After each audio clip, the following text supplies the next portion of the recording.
Hello. Okey. Kasi try dulu. Yang ngantuk kan? Memang Ngantuk. sikit. Cara guna.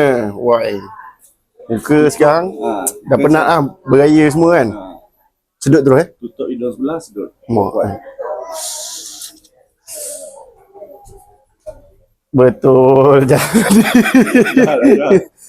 Ni kalah inhaler biasa bang. Jahat tak? Jahat bang.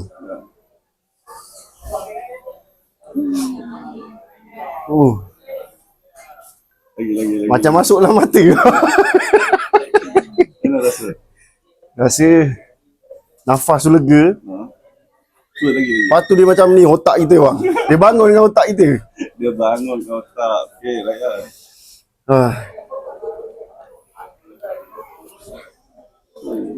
Tadi tidur. Okey Dia kejut Mimi bang. Betul dia tak tipu ni. Layan Okey.